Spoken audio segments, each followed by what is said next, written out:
આપણે મત્સ્યપુરાણના 50મા દિવસની કથાને આગળ વધારીએ. તે જ અરણ્યકનું ઉપદિષ્ટ રહસ્ય અને ઉપનિષદ પ્રતિપાદિત જ્ઞાન છે. તેમને પરમોત્કૃષ્ટ યજ્ઞપુરુષ કહેવામાં આવ્યા છે. આના સિવાય જે બીજા પુરુષ નામે વિખ્યાત છે તે પુરુષોત્તમ પણ તે જ છે, જે યજ્ઞપરાયણ બ્રહ્માણ અને જે ઋત્વિજ કહેવામાં આવે છે. તે બધા પૂર્વકાળમાં આમનાથી જ ઉત્પન્ન થયા હતા. હવે યજ્ઞોના વિષયોમાં સાંભળો. રાજન, તે પ્રભુએ સર્વપ્રથમ મુખથી બ્રહ્મા અને સામગાન કરનારા ઉદ્ગાતાને બંને ભુજાઓથી હોતા અને અર્ધ્યોને બ્રહ્મામાંથી બ્રાહ્મણાંશી અને પ્રસ્તોતાને પૃષ્ઠભાગથી મૈત્રાવરુણ અને પ્રતિસ્તોતાને ઉદરથી પ્રતિહર્તા અને પોતાને ઉરુઓથી અછાવક અને નેષ્ઠાને હાથોથી અગ્નિધ્રને જાનુઓથી સુબ્રણ્યને તથા પગથી ગ્રાવસ્તુત અને યજુર્વેદી ઉન્નેતાને ઉત્પન્ન કર્યા. આ પ્રમાણે આ જગદીશ્વર ભગવાને સંપૂર્ણ યજ્ઞના પ્રવક્તા 16 શ્રેષ્ઠ ઋત્વિજોને ઉત્પન્ન કર્યા. એ જ વેદમય પુરુષ યજ્ઞમાં પણ સ્થિત રહે છે. બધા વેદ અને ઉપનિષદોની સાંગોપાંગ ક્રિયાઓ આમના સ્વરૂપ છે. વિપ્રવરો પૂર્વકાળમાં 51 માં જળમાં સ્નાન કરતા માર્કંડેય મુનિને આશ્ચર્ય ઉત્પન્ન કરનારી એક ઘટના બની હતી. હવે તે તમે સાંભળો. ભગવાન દ્વારા ગળી જવાયેલા મહામુનિ માર્કંડેય તેમની જ કુખમાં તેમના જ શ્રેષ્ઠ તેજથી અનેક હજાર વર્ષોના આયુ સુધી ભ્રમણ કરતા રહ્યા. તેઓ તીર્થયાત્રાના પ્રસંગથી તીર્થોને પ્રગટ કરનારી પૃથ્વી, પુણ્યમય આશ્રમો, દેવ મંદિરો, દેશો, રાષ્ટ્રો અને અનેક સુંદર નગરોને જોતા રહીને, જપ હોમમાં તત્પર રહીને શાંત ભાવે ઘોર તપસ્યામાં લાગેલા હતા. તે પછી માર્કંડેય મુનિ ધીરે ધીરે ભ્રમણ કરતા રહીને ભગવાનના મુખથી બહાર નીકળી આવ્યા, પરંતુ દેવમાયાને વશ હોવાથી તેઓ પોતાને મુખમાંથી નીકળેલા ન જાણી શક્યા. ભગવાનના મુખથી બહાર નીકળ્યા બાદ માર્કંડેયજીએ જોયું કે સંપૂર્ણ જગત એકાવરણમાં જળમાં નિમગ્ન છે અને સર્વત્ર અંધકાર છવાયેલો છે.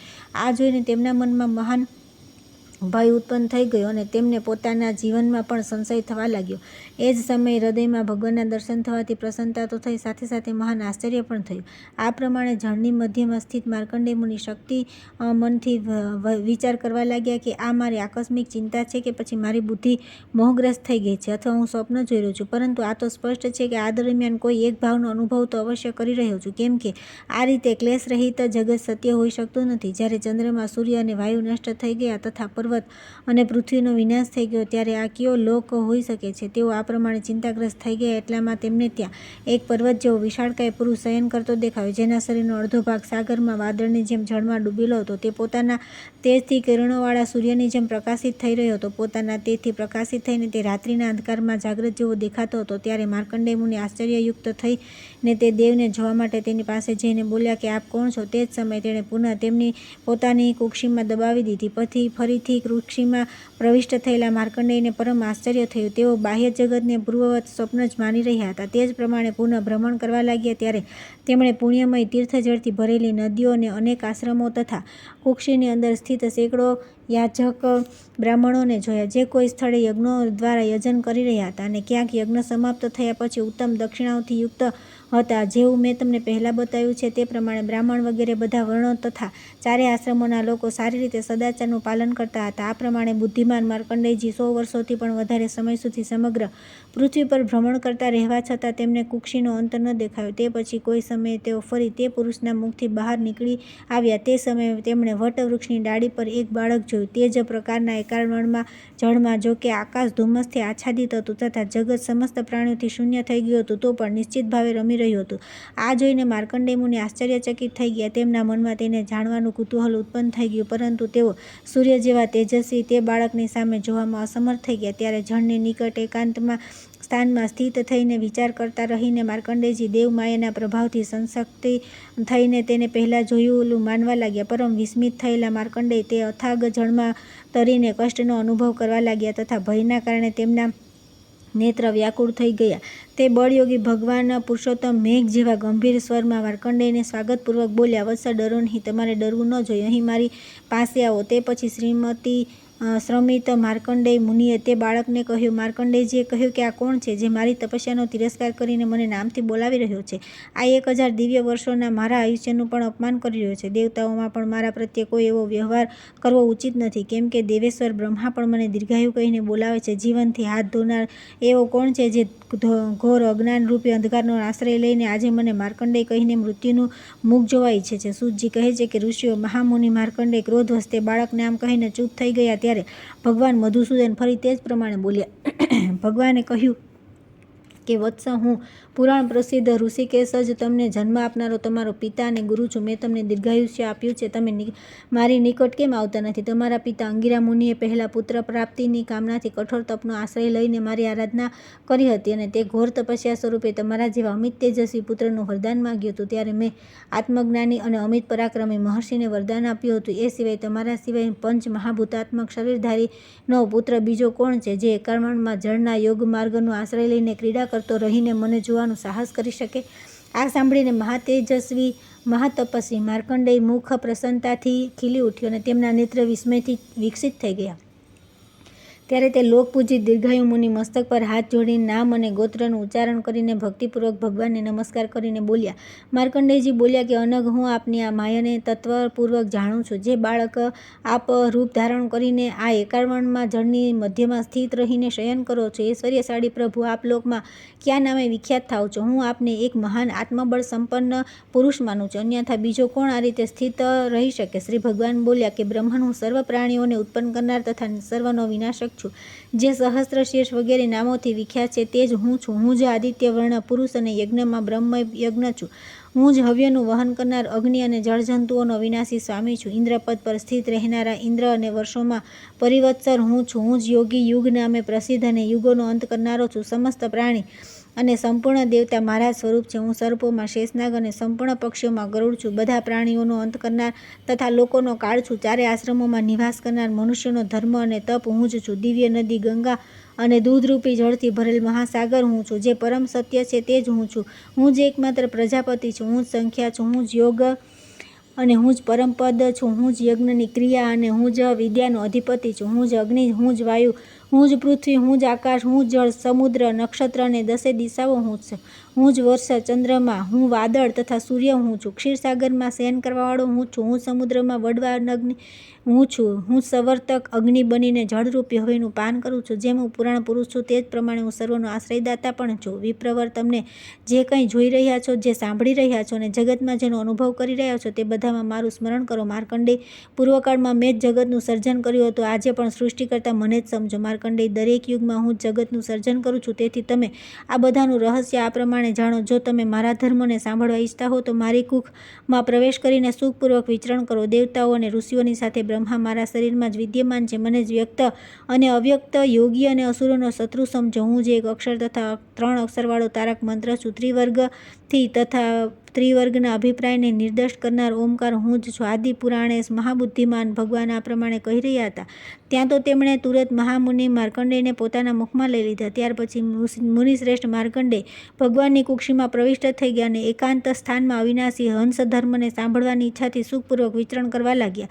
એટલામાં જેવો ધ્વનિ સંભળાયો, હું જ તે છું જે ચંદ્રમા અને સૂર્યથી રહિત મહાવર્ણના જળમાં વિવિધ શરીર ધારણ કરીને સમર્થ હોવા છતાં પણ ધીરે ધીરે વિચરણ કરું છું અને હંસ નામે જાણીતો છું તથા કાલ પરિવર્તનના સમાપ્ત થયા પછી જગતનું સર્જન કરું છું. ત્યાર પછી આવે છે 168મો અધ્યાય, પંચમહાભૂતોનું પ્રાગટ્ય તથા નારાયણની નાભીમાંથી કમળની ઉત્પત્તિ. મત્સ્ય ભગવાને કહ્યું કે રાજન, ત્યાર પછી તે સર્વવ્યાપી નારાયણ જળજંતુઓમાં પોતાના શરીરને છુપાવીને જળમાં નિવાસ કરતા રહીને તપસ્યામાં લીન થઈ ગયા. થોડા સમય બાદ તે મહાબળી મહાત્માએ જગતનું સર્જન કરવાનો વિચાર કર્યો. તેમના ચિંતન સમયે મહાસાગર વાયુરહિત હોવાથી શાંત હતો. આકાશનું અસ્તિત્વ ન હતું. સર્વત્ર જળ માત્ર વ્યાપ્ત હતું. તેની ગુફામાં સૂક્ષ્મ જગત વિદ્યમાન હતું. તે સમયે જળની મધ્યમાં સ્થિત નારાયણે તે એકાવરણને થોડો સંક્ષુબ્ધ કરી દીધો. તે પછી તેમાંથી ઉઠેલી રહેરોરી સર્વપ્રથમ સૂક્ષ્મ છિદ્ર પ્રગટ થયું. છિદ્રથી શબ્દગુણવાળું આકાશ ઉત્પન્ન થયું. તે છિદ્રાકાશથી વાયુની ઉત્પત્તિ થઈ. તે દુર્ધર્ષ વાયુ અવસર મળતા વૃદ્ધિને પ્રાપ્ત થયો. પછી વેગપૂર્વક વધી રહેલા તે બળવાન વાયુએ મહાસાગરને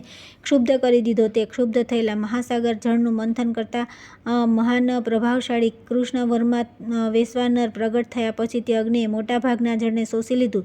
સમુદ્રનું જળ સંકુચિત થઈ જવાથી તે છિદ્ર વિસ્તૃત આકાશરૂપે પરિણિત થઈ ગયું. આ પ્રમાણે પોતાના તેજથી ઉત્પન્ન થયેલા અને અમૃત રસ જેવા સ્વાદિષ્ટ પુણ્યમય જળ છિદ્રથી ઉત્પન્ન આકાશ, આકાશથી પ્રગટ થયેલા પવન તથા આકાશ અને પવનના સંઘર્ષથી પ્રગટ થયેલા વાયુજન્ય અગ્નિને જોઈને જગતની સૃષ્ટિના માટે બ્રહ્માના જન્મ સહિત અન્ય ઉત્તમ સાધનોના વિષયમાં વિશેષ રૂપે વિચાર કરવા લાગ્યા. આ પ્રમાણે ચારેય યુગોની સંખ્યાથી યુક્ત 1000 યુગ વીતી જવાથી વારંવાર જન્મ લેવા છતાં પણ જેનો આત્મા વિશુદ્ધ થાય છે તેને બ્રહ્મા કહેવામાં આવે છે. યોગવેતા ભગવાન ભૂતલ પર જેને તપસ્યાથી પવિત્ર આત્માવાળા મહર્ષિઓના જ્ઞાન અને યોગીઓની મુખ્યતાને યુક્ત જુએ છે તેને યોગ સંપન્ન સંપૂર્ણ ઉત્તમ ઐશ્વર્યોથી યુક્ત અને વિશ્વના શાસનથી પૂર્ણ જાણીને બ્રહ્માના પદ પર નિયુક્ત કરી દે છે. તે પછી જે સંપૂર્ણ લોકોના રચયિતા, પૃથ્વીના સ્વામી અને પોતાના મહિમાથી કદી પણ ચ્યુત થતા નથી તે શ્રીહરિ તે મહાવર્ણના જળમાં સ્વયં ક્રીડા કરતા રહીને આનંદનો અનુભવ કરે છે. તે સમયે તેઓ પોતાની નાભીથી એક કમળ ઉત્પન્ન કરે છે. તે સુવર્ણમય કમળમાં 1000 પાન હોય છે. તે પરાગરહિત અને સૂર્ય સમાન શોભાયુક્ત હોય છે. તે સમયે અગ્નિની પ્રજ્વલિત શિખાઓને ઉજ્જવળ કાંતિની જેમ પ્રકાશિત શરતકાલીન નિર્મળ સૂર્ય સમાન તેજસ્વી ભગવાનની રોમાવલી જેવા પરમ દર્શનીય તથા ઉત્તમ કાંતિમાન તે પ્રગટ થયેલા કમળની વિશેષ શોભા હોય છે. ત્યાર પછી આવે છે 169મો અધ્યાય. નાભી કમળમાંથી બ્રહ્માનો પ્રાદુર્ભાવ તથા તે કમળનું સાંગોપાંગ વર્ણન. મત્સ્ય ભગવાને કહ્યું કે રાજર્ષે, ત્યાર પછી નારાયણે અનેકો યોજન વિસ્તારના તે સ્વર્ણમય કમળમાં સંપૂર્ણ સૃષ્ટિની રચના કરવાવાળા બ્રહ્માને ઉત્પન્ન કર્યા. એ યોગવેતાઓમાં શ્રેષ્ઠ, પરમ તેજસ્વી, બધી બાજુ મુખવાળા, સર્વ તેજોમય ગુણોથી યુક્ત અને રાજલક્ષણોથી સુશોભિત હતા. પુરાણોના જ્ઞાતા મહર્ષિઓ તે કમળને નારાયણથી ઉત્પન્ન થયેલું ઉત્તમ પૃથ્વીરૂપ કહે છે. જે પદ્મા છે તે જ રસા નામથી વિખ્યાત પૃથ્વી દેવી કહેવાય છે. અને જે કમળના સાર તત્વથી યુક્ત હોવાના કારણ ભારી અંશ છે તેમને દિવ્ય પર્વત કહેવામાં આવે છે. આ પ્રમાણે હિમવાન, મેરુ, નીલ, નિષદ, કૈલાસ, મૂંઝવન તથા બીજો ગંધમાદન, પુણ્યમય, ત્રિશિખર, રમણીય, મંદર, ઉદયાચલ, પિંજર તથા વિદ્યમાન પર્વત છે. એ બધા દેવતાઓ, સિદ્ધો અને પુણ્યશીલ મહાત્માઓના નિવાસસ્થાન તથા સમસ્ત કામનાઓનું ફળ પ્રદાન કરવાવાળા છે. આ બધા પર્વતોના મધ્યવર્તી દેશને જંબુદ્વીપ કહે છે. જંબુદ્વીપની ઓળખ આ છે કે ત્યાં બધી યજ્ઞ સંબંધી ક્રિયાઓ થાય છે. આ પર્વતોથી જે દિવ્ય અમૃતરસ જેવું શુદ્ધ સ્વાદિષ્ટ જળ પ્રવાહિત થાય છે તે સેંકડો ધારાઓમાં વિભક્ત થઈને દિવ્ય તીર્થ બની જાય છે અને તે ધારાઓ સુરમ્ય નદીઓ કહેવાય છે. રાજન, તે કમળની ચારે બાજુ જે કેસર કહેવાય છે તે વિશ્વમાં અસંખ્ય ધાતુ પર્વત છે. તે કમળમાં જે મોટી સંખ્યામાં પાંદડા છે તે મલેચ્છોના દેશ કહેવાય છે. જે પર્વતોથી વ્યાપ્ત હોવાના કારણે દુર્ગમ છે. ભૂપાલ, આ કમળમાં નીચેના ભાગમાં પાન છે તે વિભાગપૂર્વક દૈત્યો, નાગો અને કીટ પતંગોના નિવાસસ્થાન છે. આ બધાનો જે મહાસાગર છે તે રસા નામે વિખ્યાત છે. ત્યાં મહાન પાપ કરનારા માનવ ડૂબતા ઉતરતા રહે છે. આ કમળની અંદર જે ઠોસ દેખાય છે તે જ એકાવરણમાં ડૂબેલી પૃથ્વી છે. તેની બધી દિશાઓમાં જળથી ભરેલા 4 મહાસાગર છે. આ પ્રમાણે નારાયણની કાર્યસિદ્ધિને માટે પૃથ્વી કમળથી ઉત્પન્ન થઈ છે. તેથી આ પ્રાદુર્ભાવ પણ પુષ્કર નામે કહેવામાં આવે છે. આ જ કારણ તે વૃત્તાંતને જાણવાવાળા પ્રાચીન યાજ્ઞિક મહર્ષિઓએ વેદાંતના દ્રષ્ટાંતો દ્વારા યજ્ઞમાં કમળની રચનાનું વિધાન બતાવ્યું છે. આ પ્રમાણે ભગવાને બધા પર્વતો, નદીઓ અને જળાશયોની ધારણાની વિધિનું નિર્માણ કર્યું છે. તે ઉપરાંત જે અનુભવ પ્રભાવશાળી, સૂર્ય જેવા તેજસ્વી અને વરુણ જેવી કૃષ્ણ ક્રાંતિવાળા છે તે સર્વવ્યાપી સ્વયંભૂ ભગવાન તે મહાવર્ણમાં જગન્મય કમળનું વિધાન કરીને પુનઃ પૂર્વવત શયન કરવા લાગ્યા. ત્યાર પછી આવે છે 170મો અધ્યાય. મધુકૈટભની ઉત્પત્તિ, તેમનો બ્રહ્માની સાથે વાર્તાલાપ અને ભગવાન દ્વારા વધ. મત્સ્ય ભગવાને કહ્યું કે રાજન, ભગવાનના યોગ નિંદ્રાવશ શયન કરવાના સમયે મધુ નામક એક મહાન અસુર ઉત્પન્ન થયો જે બ્રહ્માની તપસ્યામાં વિઘ્નરૂપ હતો. ત્યારે તેની સાથે રજોગુણથી યુક્ત કૈટભ પણ ઉત્પન્ન થયો. રજોગુણ અને તમોગુણથી યુક્ત અને વિઘ્ન સ્વરૂપ ઉત્પન્ન થયેલા તે બંને મહાબળી તામસી અસુર એકાવરણમાં જળમાં સંપૂર્ણ જગતને ક્ષુબ્ધ કરી રહ્યા હતા. તેમણે લાલ રંગના દિવ્ય વસ્ત્ર ધારણ કર્યા હતા. તેઓ કિરીટ, કુંડળ અને બાજુબંધ જેવા આભૂષણોથી વિભૂષિત હતા. તેમના લાલ લાલ વિશાળ નેત્રો ખુલેલા હતા. તેમની છાતી પહોળી અને ભુજાઓ લાંબી હતી. તેઓ વિશાળ પર્વત જેવા હતા અને તેમની શરીર કાંતિ નૂતન મેઘ જેવી હતી. તેમનું મુખ સૂર્ય જેવું પ્રકાશમાન હતું. તેઓ વીજળી જેવા ચળકી રહ્યા હતા અને હાથમાં ગદા ધારણ કરવાના કારણે અત્યંત ભયાનક દેખાતા હતા. ચાલે ત્યારે તેઓ પગ એ રીતે મૂકતા હતા જાણે સમુદ્રને ઉછાળી રહ્યા હોય અને શયન કરી રહેલા ભગવાન મધુસૂદનને ધ્રુજાવી રહ્યા હતા. આ પ્રમાણે ત્યાં વિચરણ કરતા તે બંનેએ કમળ પર બિરાજેલા ચારે બાજુ મુખવાળા શ્રેષ્ઠ યોગી બ્રહ્માની નિકટ પહોંચીને તેમને નારાયણની આજ્ઞાથી માનસિક સંકલ્પ દ્વારા સમસ્ત પ્રજાઓ, સંપૂર્ણ દેવતાઓ, અસુરો અને ઋષિઓની સૃષ્ટિ કરતા જોયા. તે અસુરો પોતાની કાંતિથી પ્રકાશિત, ક્રોધથી પરિપૂર્ણ અને આસન્ન મૃત્યુ અર્થાત જેમનું મૃત્યુ નજીક છે તેવા હતા. તેમણે બ્રહ્માને પૂછ્યું કે શ્વેત રંગની પાઘડી બાંધેલા 4 મુખવાળા અને કમળ પર સ્થિત તમે કોણ છો? તમે મોહવશ નિયમપૂર્વક શાંતિથી અહીં કેમ બેઠા છો? કમળજનમાં તમે અમારી સાથે યુદ્ધ કરો. અમે બંને સામર્થ્યશાળીઓ સિવાય તમે આ મહાસાગરમાં રહી શકતા નથી. તમને ઉત્પન્ન કરનાર કોણ છે? આ કામમાં તમારી નિયુક્તિ કોણે કરી છે? તમારો રક્ષક કોણ છે? તમારું નામ શું છે? બ્રહ્માએ કહ્યું કે જે ધ્યાનથી પર અને હજારો નેત્રોવાળા છે તે પરમ પુરુષને તો લોકો અદ્વિતીય કહે છે, પરંતુ તમે બંને કોણ છો? હું તમારા બંનેના નામ અને કર્મને જાણવા ચાહું છું. મધુકૈટભ બોલ્યા કે મહામતે, જગતમાં અમારા બેથી શ્રેષ્ઠ કંઈ નથી. અમે બંને તમોગુણ અને રજોગુણ દ્વારા વિશ્વને આચ્છાદિત કરી રાખ્યો છે. રજોગુણ અને તમોગુણથી વ્યાપ્ત હોવાના કારણે અમે બંને ઋષિઓને માટે અલંઘનીય, પહોંચી ન શકાય તેવા છીએ. ધર્મ અને શીલ સ્વભાવનું આચ્છાદન કરનારા અમે બંને સમસ્ત દેહધારીઓ માટે અજેય છીએ. પ્રત્યેક યુગમાં દુષ્કર કર્મ કરવાવાળા અમે બંને સંસારનું વહન કરીએ છીએ. અર્થ, કામ, યજ્ઞ, સ્વર્ગ સંકલન આ બધા અમારા માટે બંનેને માટે જ છે. જ્યાં પણ પ્રસન્નતાયુક્ત સુખ, લક્ષ્મી અને કીર્તિ છે તથા પ્રાણીઓના જે મનોરથ છે તેમના રૂપે અમને જાણવા જોઈએ. બ્રહ્માએ કહ્યું કે પૂર્વકાળમાં યત્નપૂર્વક યોગ દ્રષ્ટિ દ્વારા યોગ સાધના કરી હતી. તે જ ગુણશાળી યોગને ધારણ કરીને હું સત્વગુણથી યુક્ત થઈ શક્યો છું. જે પરાત્પર યોગ બુદ્ધિથી યુક્ત યોગ નામવાળા સત્વગુણ સ્વરૂપ રજોગુણ અને તમોગુણના રચયિતા તથા વિશ્વને ઉત્પન્ન કરવાવાળા છે, જેમનાથી સાત્વિક, રાજસિક અને તામસિક પ્રાણીઓની ઉત્પત્તિ થાય છે, તે જ દેવ તમારા બંનેનો વિનાશ કરવામાં સમર્થ છે. તેથી જ તમારા બંનેનો વધ કરશે. બરાબર તે જ સમયે પરબ્રહ્મ શ્રીમાન નારાયણ શયન કરતા રહીને પોતાની માયાથી પોતાના હાથને અનેક યોજનના વિસ્તારનો બનાવી લીધો. ત્યારે દીર્ઘ બાહુવાળા ભગવાનની ભુજાથી ખેંચાઈને તે બંને અસુર અવિનાશી પદ્મનાભ ઋષિકેશની પાસે જઈ પહોંચ્યા અને તેમને નમસ્કાર કરી સામે ઊભા રહી ગયા અને આ પ્રમાણે બોલ્યા: દેવ, અમે બંને આપને વિશ્વના સર્જક, અદ્વિતીય અને પુરુષોત્તમ માનીએ છીએ. આપ અમારા બંનેની રક્ષા કરો.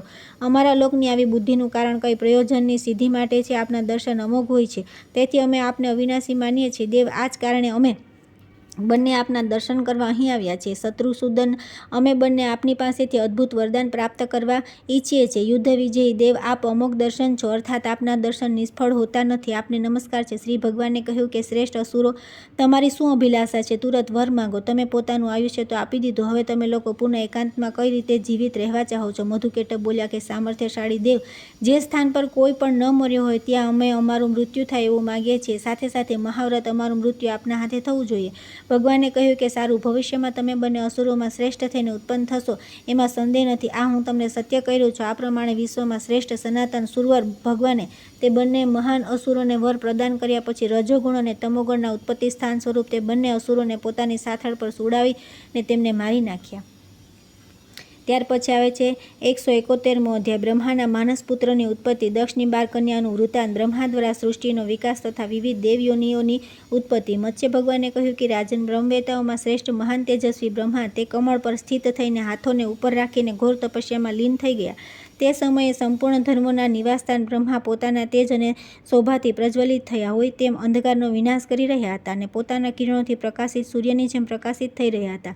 ત્યાર પછી જે જગતનું કલ્યાણ કરવાવાળા અવિનાશી, મહાન યશસ્વી અને યોગના આચાર્ય છે તે મહાન તેજસ્વી નારાયણ બીજું રૂપ ધારણ કરીને ત્યાં આવ્યા.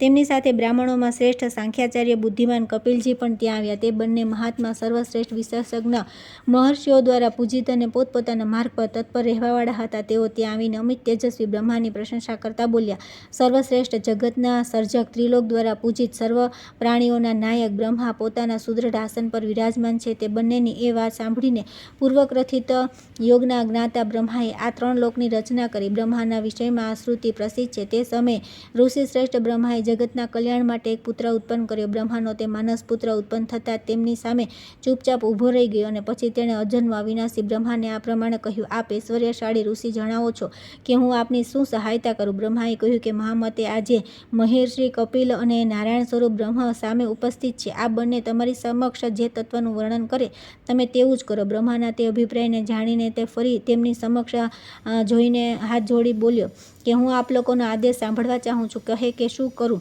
ભગવાન બોલ્યા કે બ્રહ્મન, જે સત્ય અને અવિનાશી બ્રહ્મ છે તે 18 પ્રકારનો છે. જે સત્ય છે તે ઋતુ છે, તે જ પરમપદ છે. તમે તેનું અનુસ્મરણ કરો. આવી વાત સાંભળીને તે ઉત્તર દિશા તરફ ચાલ્યો ગયો અને ત્યાં જઈને તેમણે પોતાના જ્ઞાનના તેજથી બ્રહ્મ તત્વને પ્રાપ્ત કરી લીધું. ત્યાર પછી મહામના અને સામર્થ્યશાળી બ્રહ્માએ માનસિક સંકલ્પ દ્વારા ભૂ નામના બીજા પુત્રને ઉત્પન્ન કર્યો. ત્યારે તેણે પણ બ્રહ્માની સમક્ષ ઊભા થઈને આ પ્રમાણે કહ્યું: પિતામહ, હું ક્યું કામ કરું? પછી બ્રહ્માની આજ્ઞાથી તે બ્રહ્મની પાસે ગયો. તે ઉપરાંત ભૂતલ પર આવીને બ્રહ્મનો અભ્યાસ કર્યો અને બ્રહ્મ અને મહર્ષિ કપિલની પાસે આવીને પરમપદને પ્રાપ્ત કરી લીધું. તે પુત્રના પણ ચાલ્યા ગયા. પછી ભગવાન બ્રહ્માએ ભૂર્ભુવ નામક ત્રીજા પુત્રને પ્રગટ કર્યો, જે સર્વવ્યાપી અને સાંખ્યશાસ્ત્રમાં પરમ પ્રવીણ હતો. આ પણ ઇન્દ્ર વિજયી થઈને તે બંને ભાઈઓની ગતિને પ્રાપ્ત થઈ ગયો. આ પ્રમાણે કલ્યાણકારી મહાત્મા બ્રહ્માના 3 પુત્ર કહ્યા છે. ત્યાર પછી ભગવાન નારાયણ અને યતીશ્વર કપિલ બ્રહ્માના આ ત્રણેય પુત્રોને સાથે લઈને પોતાના તપ દ્વારા ઉપાર્જિત ગતિને પ્રાપ્ત થઈ ગયા. આ બાજુ જે સમયે તે બંને મુક્ત પુરુષ ચાલ્યા ગયા તે સમયે બ્રહ્મા પુનઃ અત્યંત કઠોર પરમ વ્રત પાલનમાં સંલગ્ન થઈ ગયા. જ્યારે સામર્થ્યશાળી બ્રહ્માને એકલા તપસ્યા કરતા આનંદનો અનુભવ ન થયો ત્યારે તેમણે પોતાના શરીરથી એક એવી સુંદર ભાર્યાને ઉત્પન્ન કરી જે તપસ્યા, તેજ, બળ અને નિયમ પાલનમાં તેમના જેવી જ હતી. તે દેવી લોક સૃષ્ટિ કરવામાં પણ સમર્થ હતી. તેનાથી યુક્ત થઈને ત્યાં તપસ્યા કરી રહેલા બ્રહ્માને સંતોષનો અનુભવ થયો. ત્યારે તેમણે વેદ પૂજિત ત્રિપદા ગાયત્રીનું ઉચ્ચારણ કર્યું. ત્યાર પછી સર્વવ્યાપી બ્રહ્માએ પ્રજાપતિઓની સૃષ્ટિ કરતા રહીને સાગરોની તથા ગાયત્રીની ઉત્પન્ન થનારા અન્ય 4 વેદોની રચના કરી. પછી બ્રહ્માએ પોતાના જેવા જ પુત્રો ઉત્પન્ન કર્યા જે વિશ્વમાં પ્રજાપતિના નામથી વિખ્યાત થયા અને જેમનાથી બધી પ્રજાઓ ઉત્પન્ન થઈ. સર્વપ્રથમ તેમણે પોતાના ધર્મ નામક પુત્રને પ્રગટ કર્યો જે વિશ્વના ઈશ્વર, મહાન તપસ્વી, સંપૂર્ણ મંત્રો દ્વારા અભિરક્ષિત અને પરમ પાવન હતા. તે પછી તેમણે દક્ષ, મરીચ, અત્રિ, પુલત્સ્ય, પુલહ, કત્રુ, વસિષ્ઠ, ગૌતમ, ભૃગુ, અંગિરા અને મનુને ઉત્પન્ન કર્યા. બ્રહ્માના પુત્ર રૂપે આ મહર્ષિઓને અત્યંત અદ્ભુત જાણવા જોઈએ. આ જ મહર્ષિઓએ 13 પ્રકારના ગુણોથી યુક્ત ધર્મનું પ્રતિપાદન અને અનુસરણ કર્યું. રાજન, અદિતિ, દિતિ, દનુ, કાલા, અનાયુ, સિંહિકા, મુનિ, તામ્રા, ક્રોધા, સુરસા, વિંતા અને કદ્રુ આ 12 કન્યાઓ દક્ષ પ્રજાપતિની સંતાન છે. કશ્યપ મહર્ષિ મરીચીના પુત્ર હતા જે પિતાની તપસ્યાના પ્રભાવથી ઉત્પન્ન થયા હતા. તે સમયે દક્ષે કશ્યપને પોતાની 12 કન્યાઓ પત્ની રૂપે પ્રદાન કરી. તે જ સમયે બ્રહ્માએ નક્ષત્ર, સંજ્ઞક, રોહિણી વગેરે બધી પુણ્યમય કન્યાઓને ચંદ્રમાને આપી હતી. લક્ષ્મી, મરુત્વા, સાધ્યા, શુભા, વિશ્વેશા અને સારસ્વતી દેવી આ પૂર્વકાળમાં બ્રહ્મા દ્વારા નિર્મિત થઈ હતી. કર્મ પર દ્રષ્ટિ રાખનાર બ્રહ્માએ આ 5 સર્વશ્રેષ્ઠ કન્યાઓને મંગલકારક સુરશ્રેષ્ઠ ધર્મને સમર્પિત કરી દીધી. આ દરમિયાન બ્રહ્માની સ્વેચ્છા પ્રમાણે રૂપ ધારણ કરનારી તથા હિતકારીણી સુંદરી પત્ની સુરભીનું રૂપ ધારણ કરીને બ્રહ્માની પાસે ઉપસ્થિત થઈ. ત્યારે સર્વજ્ઞ લોકપૂજિત દેવશ્રેષ્ઠ બ્રહ્માએ ગાયોની ઉત્પત્તિ માટે તેની સાથે માનસિક સમાગમ કર્યો. તેનાથી ધુમાડા જેવી કાંતિવાળા વિશાળકાય પુત્ર ઉત્પન્ન થયા. તેમનો વર્ણ રાત્રિ અને સંધ્યાકાળમાં છવાયેલો વાદળ જેવો હતો. તેઓ પોતાના પ્રચંડ તેજથી બધાને બાળી રહ્યા હતા અને બ્રહ્માની નિંદા કરતા રહીને રડતા હોય એ રીતે આમ તેમ દોડી રહ્યા હતા. આ પ્રમાણે રડવાના કારણે તેઓ રુદ્ર કહેવાય. નિરુતિ, શંભુ, અપરાજિત, મુગ્ધ્યાદ, કર્પદી, દહન, ઈશ્વર, અહિબુદ્ધ્ય, ભગવાન, કપાલી, પિંગલ અને મહાતેજસ્વી સેનાની આ 11 રુદ્ર છે. ત્યાર પછી તે શ્રેષ્ઠ સુરભીથી યજ્ઞની સાધનરૂપ ગયો, પ્રકૃષ્ટ, માયા, અવિનાશી, પશુઓ, બકરીઓ, હંસ, ઉત્તમ, અમૃત અને ઔષધિઓ ઉત્પન્ન થઈ. ધર્મના સહયોગથી લક્ષ્મીએ કામને અને સાધ્યાએ સાધ્યજનોને જન્મ આપ્યો. ભવ, પ્રભવ, ઈશ, અસુરહંતા, અરુણ, અરુણી, વિશ્વાવસુ, બલ, ધ્રુવ, હવિષ્યન, વિતાન, વિધાન, સમિત, વત્સર, સંપૂર્ણ, અસુરોના વિનાશક, ભૂતિ અને સુપર્વા આ દેવતાઓને લોક મનસ્કૃતા પરમ સુંદરી સાધ્યાદેવીએ ધર્મના સંયોગ સે જન્મ આપ્યો. આ જ પ્રમાણે પ્રથમ વર, બીજા અવિનાશી ધ્રુવ, ત્રીજા વિશ્વાવસુ, ચોથા ઐશ્વર્યશાળી સોમ, 5મા અનુરૂપ માયા, 6ઠા યમ, 7મા વાયુ અને 8મા વસુ નિરુતિ આ બધા ધર્મના પુત્ર સુદેવીના ગર્ભથી ઉત્પન્ન થયા હતા. ધર્મના સંયોગથી વિશ્વના ગર્ભથી વિશ્વદેવો ઉત્પન્ન થયા. મહાબાહુ, દક્ષ, પુષ્કર, સ્વન, ચાક્ષુષ, મનુ, મધુ, મહારોગ, વિશ્રાંત, વપુ, બાલ, મહાયશસ્વી, વિસ્કંભ અને સૂર્ય જેવી કાંતિવાળા અત્યંત પરાક્રમી અને તેજસ્વી ગરુડ આ વિશ્વદેવોને દેવમાતા વિશ્વેશે જન્મ આપ્યો.